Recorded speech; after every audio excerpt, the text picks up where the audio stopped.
Hey Merfolk fans, I'm Joe. Thanks for joining me today. I'm here with a replay against Ad Nauseam. I haven't seen too much of this deck recently, and I recently actually substituted 3 of my counterspells out of my sideboard to test some new options. So this matchup definitely getting a little bit worse for me with my current sideboard, but let's see how it went. The opponent's opening hand, as we can see, has Ad Nauseam. He's got a Laboratory Maniac, which is an interesting secondary win condition after Lightning Storm. If this guy's on the board and the opponent can cast an Angel's Grace or something and go off with Ad Nauseam, if I can somehow manage to get through, I think, 3 or 4 packs of negation, the opponent will still win when he goes to his next draw step, since he'll be at 0 cards after drawing the whole deck with Ad Nauseam. Not sure that Laboratory Maniac is amazing to have in the opening hand, but then I don't play Ad Nauseam that often, so not entirely sure. But he does have his ramp in Lotus Bloom and Pentad Prism, and he's got Ad Nauseam, so an easy keep for the opponent. On my side, being on the draw, having Cursecatcher turn 1 and Vapor Snag, I'll have 2 opportunities to draw before wanting to cast either of these Spreading Seas. This is a keep for me. It's got 3 Merfolk, some interaction, 2 card draw spells with some land disruption. Unfortunately, I don't really have much to deal with Ad Nauseam in game 1, so we'll see how it goes. Opponent starts with Temple of Deceit, looks at the top card and likes it, so we'll see what that is next turn. So it seems like things are coming together for the opponent already, since he likes what he saw on the top, and he's already got sort of half of the combo here. So for my turn, I draw a 3rd Spreading Seas. That is certainly clunky. Cursecatcher is a nice piece of interaction to have, but this opponent has more mana than he needs. Okay, so he liked the sleight of hand that he saw. That's going to give him further card selection. He consistently forgets his upkeep triggers throughout the entire match, but I didn't remind him. Sometimes I remind people, sometimes I don't. We see Pentad Prism getting his mana ready for the turn when he wants to go off. And as I mentioned, I did get 2 draw steps before wanting to deploy any 2-drops. And I did, on the 2nd draw step, hit that island. So totally reasonable sometimes to keep these kinds of opening hands with Spreading Seas or Silvergills, where the mana demands are not very high. I already had 1 blue source. If I drew anything, even a Cavern of Souls or Mutavault, I was going to be comfortable casting any of these Spreading Seas and Vapor Snag. So at this point, of course, I know in the match that I'm playing against Ad Nauseam, and I know that I'm pretty much screwed since he has his mana online. I don't run any main deck counterspells. Cursecatcher doesn't really do anything against this much mana. So just trying to draw cards here. I think I try to take the opponent off of white a little bit in case he's going for Phyrexian Unlife or Angel's Grace, but then he has 2 white easily here from Pentad Prism. So can't really do much at this point. Maybe I should have played a creature just to get some more power on the board, but it was totally pretty much determined at this point. Opponent's going to go with Sleight of Hand. Again, removing late 1 counter from Lotus Bloom. If this was competitive play, he would have missed at least 1 of those. Would have called the judge. All right, and there's the Angel's Grace. So he's ready to go next turn. Let's just go ahead and speed this up. Looks like he put a Dark Slick Shores on the bottom of his library. Plays a Dark Slick Shores. I draw a Silvergill Adept, which I guess is decent because it draws me a card. Attack with the Cursecatcher. Play the Silvergill, reveal the Merrow Reejerey, and draw an AEther Vial. Just, I'm totally dead here. Opponent's going to resolve the Lotus Bloom. He's going to get 3 black. He's going to play Angel's Grace, taking 1 counter off of Pentad Prism. Not much I can do about that. So cast Ad Nauseam. At this point, tapping 2 and using the 3 black from the Lotus Bloom reveals his library to me since he's drawing his whole hand. Sorry, his whole deck. Let me pause this for a second. The way Ad Nauseam is worded, reveal the top card of your library and put that card into your hand. You lose life equal to its converted mana cost. You can repeat it as many times as you want. I think the idea when they printed this card was that there'd be a natural ceiling on how many cards you could draw because you start with 20 life. But in combination with things like Angel's Grace that say you can't lose the game this turn, you can go to negative 8 million life, it doesn't matter. You can draw every single card in your deck, and then from there proceed to go a little bit bonkers. So I try to sacrifice my Cursecatcher, but the opponent just taps his land. And you know, you always want to see their win condition because there are a couple of alternate win conditions, if I recall correctly, to the Ad Nauseam deck. But I think virtually all of them play Lightning Storm at this point. All right, so the opponent showed me the deck. I tried to counter it with Cursecatcher, see if he just doesn't know how Cursecatcher works. Yeah, and that's about it. Taking a quick look at the opponent's deck, we see they run 4 Simian Spirit Guides to go off as quickly as possible, 4 Lotus Blooms, 4 Phyrexian Unlife to be able to cast Ad Nauseam and draw their whole deck without dying, 4 Angel's Grace, 3 Pact of Negation to protect the turn when they're going off. Even if the opponent has 3 counterspells, they've got it covered with Pact of Negations. Yeah, and then a bunch of lands and Serum Visions and Sleight of Hand. That's pretty much the deck. And they do only run 1 Lightning Storm. Pretty interesting to note. So go ahead to Game 2. I think this one took a little bit longer. So this is a pretty bad hand here. Silvergill, 4 lands and 2 AEther Vials. In another matchup, the 3 Mutavaults might be a nice hand against like a control deck or something. But I have to mulligan. The opponent being on the draw doesn't have to tell me if he keeps or not, but he did tell me. We see he's got his ramp again. He's got a Scry land. And the 2 pieces of the combo, he's got Phyrexian Unlife and Ad Nauseam already.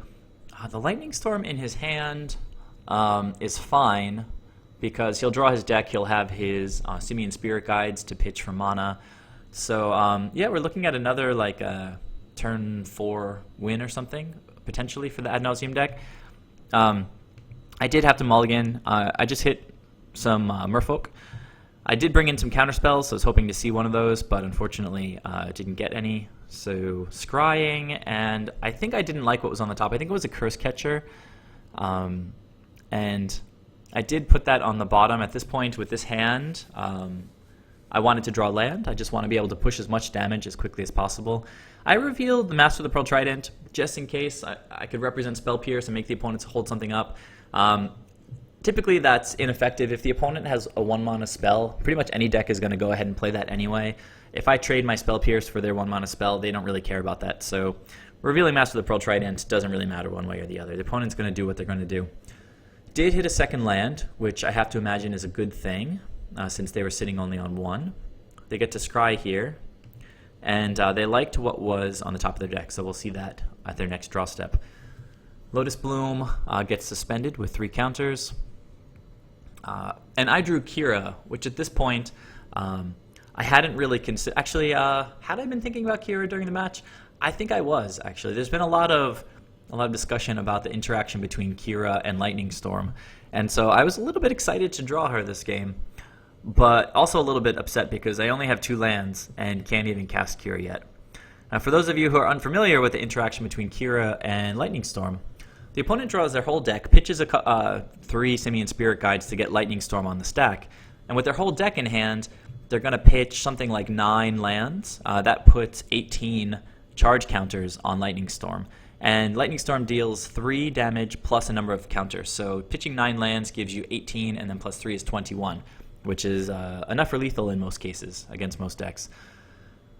So when the opponent has discarded their 9 lands, they have to pass priority before Lightning Storm resolves. So when they pass priority to us, if we have Kira on the board, we can pitch a land from our hand, since Lightning Storm says any player may play this ability, but only if Lightning Storm is on the stack.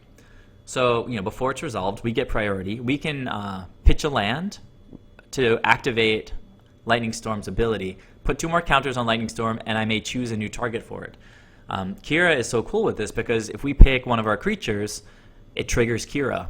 And then on top of Lightning Storm, and on top of everything else on the stack, Kira's trigger goes, and it says, whenever this creature becomes a target of a spell or ability for the first time in a turn, you counter that spell or ability. In this case, the spell is Lightning Storm. So then the opponent can pitch as many lands as he wants, getting priority back. He can redirect it to our face as many times as he wants. Those activations will resolve, and all of the charge counters will go onto Lightning Storm. But before we get down to Lightning Storm, at the bottom of the stack, you get to Kira's ability, and it says counter Lightning Storm. So unless the opponent is playing a Stifle effect, which counters an activated ability or triggered ability.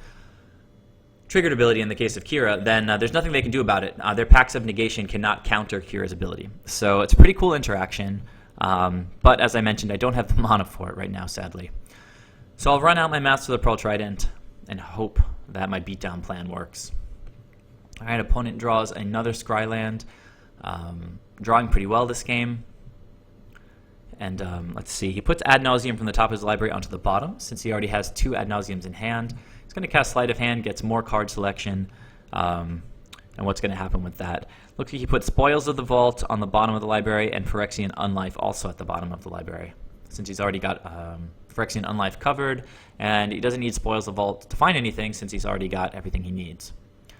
So for my turn, it looks like he bottomed both, which is very silly because you're not supposed to do that with Sleight of Hand, so I told him just to shuffle and then do Sleight of Hand again. So let's fast forward through this. This wouldn't be a problem in Paper Magic because you could just get the 2 cards off the bottom of your library, I think. Alright, so he's going to do this thing again. And he puts Pact of Negation from his library on the bottom, and he drew Gemstone Mine. So I drew a land, which is great because I can play Kira. It doesn't quite get me there, though, because the opponent, I think, actually, let me pause here for a second. Did he forget his Lotus Bloom trigger, or did he remember that? No, he got it. So, yeah, turn 1 was Lotus Bloom suspended. Turn 2 is take a counter off, right? So he's on 2 right now. And, yeah, I can play Kira here, but in order to be able to interact with Lightning Storm, I'm going to need to draw another land to be able to pitch and activate Lightning Storm. But it's a good start. I'll swing for 2 with Master of the Pearl Trident.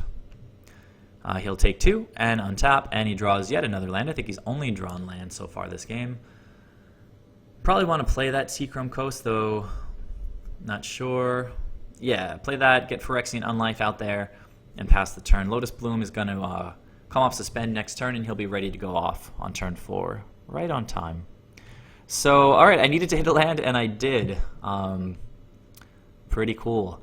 Now, maybe a less experienced player who doesn't know the interaction with Kira might play that land and run out Master of Waves hoping for the best.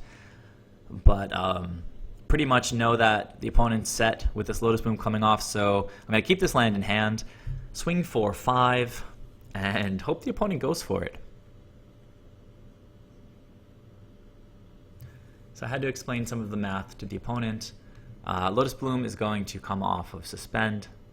Plays a Gemstone Mine, sacrifices Lotus Bloom, taps 2 more lands to try to resolve Ad Nauseam. I tell him to go ahead. So I just want him to reveal the deck again just to see if he brought in any sideboard tech. So looking at the deck, it does not appear that he did bring in any sideboard against me. Oh, he brought in 1 extra Pact of Negation, it looks like. So, I mean, playing against a blue deck, maybe that makes sense if you're expecting counter spells. Yeah, but otherwise the deck looks kind of unchanged. Maybe he took out a Spoils of the Vault. There's only 3 of those in there now. Alright, so he's going to do Lightning Storm. He's going to pitch a bunch of lands, and I tell him just to go through it. Exile the Simians, exile the lands, or rather discard the lands. So draws his whole deck. He's going to cast Angel's Grace here. That says he can't lose the game this turn, and the opponent can't win the game this turn until the end of turn damage. That would reduce your life total to less than 1, reduces it to 1 instead. Now, Ad Nauseam actually doesn't do damage. You lose life equal to the converted mana cost of all of your spells. So, Angel's Grace, it does say you can't lose the game this turn. And it also says damage that would reduce your life total to less than 1, reduces it to 1 instead. But since this isn't damage, the opponent is in fact at a grossly negative life total at this point. So he didn't need to cast Angel's Grace. He already has Phyrexian Unlife right now. And so since he has Phyrexian Unlife, he doesn't lose the game for having 0 or less life. But since he has less than 0 life at this point, if I dealt him damage, it would be infect damage. So next turn I would have lethal with Lord of Atlantis. It would be 4, 4, and 2 for 10 infect exactly. But the opponent for some reason plays Angel's Grace out. So he's going to exile 3 Simian Spirit Guides to get Lightning Storm on the stack. He's going to start discarding some lands and actually putting counters on this thing. Didn't really need him to actually go through the whole counter thing, but there's 1 land. And 2 lands. 3 lands. 4 lands. 5 lands. I guess. Just fast forward through this. 6 lands. 7 lands. 8 lands. 9 lands. 10 lands. 10 lands is a little overkill, but, you know, why not, right? He's got lands to spare. Actually, a lot of lands to spare. So he's saying remove 20 charge. That's not how it works, though. You don't remove anything. Lightning Storm, still on the stack. Ask him if he passes priority because it can't resolve until I get priority. The opponent, maybe he's just starting on this. Maybe he just started playing Magic. I don't know. It's kind of a weird misinterpretation. You do not respond because the Angel's Grace. But Angel's Grace itself has split second. It's not like it gives everything that you do for the rest of the turn split second. No, I just explained it to him. Angel's Grace, the card, has split second. I can't respond with that on the stack, but that resolved a long time ago. So he tells me, all right, so respond. I tell him you're not going to like this, but it works, and you can Google it if you'd like. Pitch a land, add a couple of counters to Lightning Storm, choose a new target. I'm drawing the arrows here. Kira's going to trigger, says that counter the spell or ability that targets one of your creatures for the first time. I go ahead and I explain that Kira's trigger will resolve before the Lightning Storm. It will be countered. I go and actually grab him some links from the internet just to explain it to him. I feel like anybody who plays Ad Nauseam needs to know about this interaction at this point. MTG Salvation, I get him a thread from Reddit because there's a conversation about that explains it in pretty basic terms. So there it is. I just ask him, all right, so is that it? He says he doesn't target the Merrow Reejerey. He doesn't understand that the opponent gets to choose new targets. I tell him, no, I choose the target, Lightning Storm. He says, discard a card. You may choose new targets. Any player may activate it. I'm activating it. And I'm choosing a new target. Okay, so game 3, or does he need me to explain it more? He says go, which I'm not sure what that means exactly, but apparently it means he's scooping. Very nice. We got to do the Kira interaction. I was super psyched about that. And in my opening hand, I have Kira again. So you can imagine I was very, very excited here. Opponents got Spoils of the Vault and Angel's Grace, which is a bit of a combo as well because Spoils of the Vault will you'll lose 1 life for all the cards that you look at until you get your named card, but Angel's Grace will keep him alive. So this looks like a really solid hand for the opponent. Let's see. He doesn't really have the mana, though, at this point to cast Spoils of the Vault, cast Angel's Grace, and get Ad Nauseam in his hand, so a little clunky. I'm certainly keeping, and we'll see how it went. Sleight of hand, turn 1. We'll see what he gets.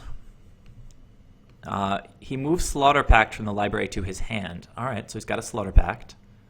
And he moved a Temple from the top to the bottom. I drew an AEther Vial. Very nice. That's going to give me options with Kira as far as when to deploy her and potentially get around Slaughter Pact. We see the opponent hit a land. I can't imagine that's terrible at this point. They're still just sitting on 3 mana. I think about what to do. Plays that fast land. Doesn't really have much going on. So he passes the turn. I drew a Wanderwine Hub, which is excellent because now I can cast Kira. I'm going to play a Silvergill after revealing it from Wanderwine Hub. I'm going to reveal the second Silvergill Adept. And at this point, I guess I'm hoping to draw a land to pitch to Kira.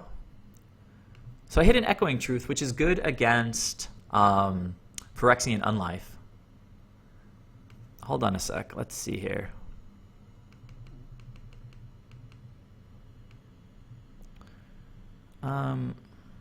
Yeah, alright, so the opponent drew a Gemstone Mine and placed it out this turn.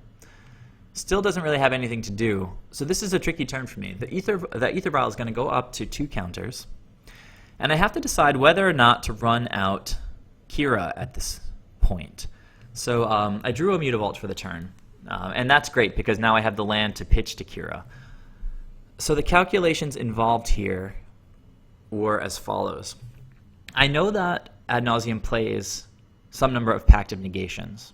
And as we saw, he brought in the fourth one from the sideboard after he sees that I'm playing blue to protect his combo a little bit more.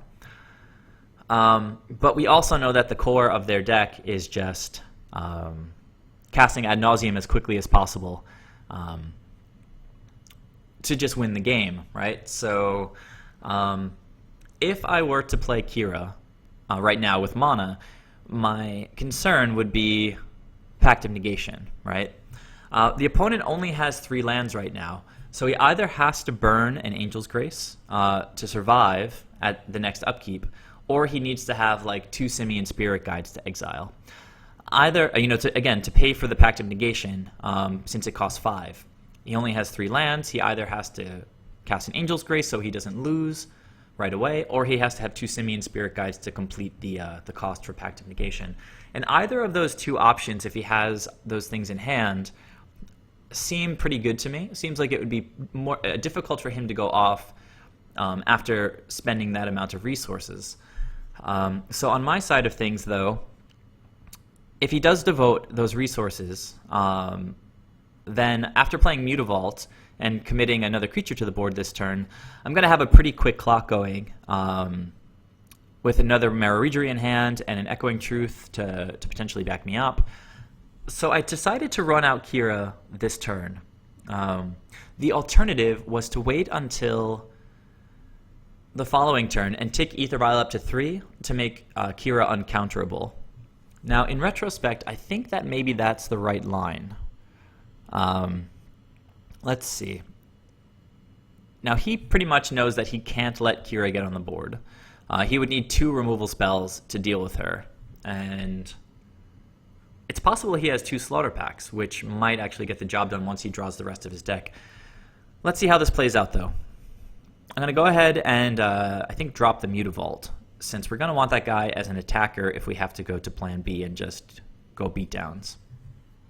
So I'm going to start with Silvergill through the AEther Vial. We see her draw a Harbinger, not particularly amazing. It's a body, but doesn't really provide much in the way of interaction. Still not hitting the counter spells that I brought in from the sideboard. Swing with the Silvergill, the opponent will go down to 18, and the second main, as I mentioned, I'm going to run out the Mutavault and play Kira, Great Glass Spinner. We see the opponent doesn't have the Simian Spirit Guides, so he is going to go for Pact of Negation here, and he's going to have to burn his Angel's Grace so that he doesn't lose to his own Pact trigger. Okay, upkeep, cast Angel's Grace so he doesn't die. At least he understands that much of the deck. But magically, he drew into Ad Nauseam, so now he just has to Spoils of the Vault for Angel's Grace, which can be a little bit clunky. But it is an instant speed effect. He can do it on my end step. We see here, though, that he has lands. He has 5 lands to play Ad Nauseam. So let's see. If he casts Spoils of the Vault on my end step and names Angel's Grace, then I guess he still needs to cast Angel's Grace on his turn, along with Ad Nauseam, which is 6 mana, and he's only going to have 5 mana next turn. So we can see that forcing his hand on the Pact of Negation by casting Kira forced him to burn that Angel's Grace, and it's putting him behind on his ability to combo out. So for my turn, I'm going to activate AEther Vial. Tick AEther Vial up. You can see I don't have. Let me pause this for a sec. I brought in, I think, just 1 Hurkyl's Recall because the Spreading Seas are just really dead in the face of all of the Pentad Prisms and Lotus Blooms that this deck plays. I think I might have taken 1 Spreading Seas out and brought in 1 Hurkyl's Recall just to potentially bounce a Pentad Prism and hopefully set him back a turn. So let's just go ahead. Here comes Reejerey. I'm going to play the island, activate Mutavault, and attack for 9, putting the opponent down to 9. I'm going to pass the turn with Echoing Truth up, but Echoing Truth is really only useful at this point against Phyrexian Unlife. It isn't out, because if the opponent plays Phyrexian Unlife, they won't die next turn, and I'll have to go to a second attack step. If I just bounce it on their end step, then of course I can just win on my next turn. Okay, so let's see. He hit a land. I'm not sure what he was looking for here. but I don't think that's going to get him there. Again, he's only going to have, well, that's a tap land, but he could play the Gemstone Mine anyway. He has access to 5 mana this turn, and can't cast Ad Nauseam, can do a Spoils of the Vault on my end step, can Slaughter Pact one of my creatures. So if I just went all out next turn and attacked with everybody, it'd be for 3, 3, 3, and 2. If he kills the Merrow Reejerey, I'm only coming for 6. And here we get another draw step, potentially. So the opponent plays the Gemstone Cavern. Guess he thinks about it for a little bit. But then, of course, if he has to pay for the Slaughter Pact the following turn, he only has this tap land. He's only going to have 2 mana available and certainly can't cast Ad Nauseam when he has to pay for the Slaughter Pact. And then I could just swing again for 6 the following turn. So I think the opponent realized that he was out of outs here. And just, let's see what happened here. So I think he thought twice about the Gemstone Mine and then probably just realized that there's nothing he can do. At that point, the opponent just disconnected. So I managed to get there against Ad Nauseam after having taken 3 of my counterspells out of the sideboard. It's pretty amazing. That Kira interaction is one of the coolest things in any format of Magic, and it's just always special to be able to see it. To speak briefly about what's going on with my sideboard, let's see if I can actually, no, I can't see it on the replay. But I took 1 Negate and 2 of my Dispels out to bring in 2 Seize Claims and a 3rd Relic of Progenitus. The idea being that Dredge is becoming much more popular, and Relic of Progenitus is pretty strong against all of the mid-range that's around, Jund and Abzan. Relic of Progenitus keeps them off of all of their Scavenging Ooze and Tarmogoyf value. And against Abzan particularly, it keeps them off of Lingering Souls. So all around, Relic of Progenitus has been performing really well, so I wanted to go up to 3 of those. As far as the Seize Claims go, it's particularly facing the deck like red-green Through the Breach with Valakut and Primeval Titan. That deck really just wants to grind you down with Primeval Titan attacking and getting sort of land tutor triggers. And he goes and gets these Valakuts, and then every land that they play for the rest of the game is just free lightning bolts. And so extra Spreading Seas effect through Seize Claim has shored that matchup for me a little bit. And also, I think that Seize Claim is pretty decent against those mid-range strategies that I was just discussing, as well as helping out the Tron matchup.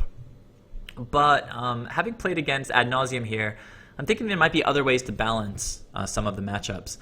Against that red-green Through the Breach, what they typically do with their Valakut triggers first is wipe your board. They'll say, okay, 3, 3, 3, and now they've got a Primeval Titan and free lightning bolts every time they draw a land.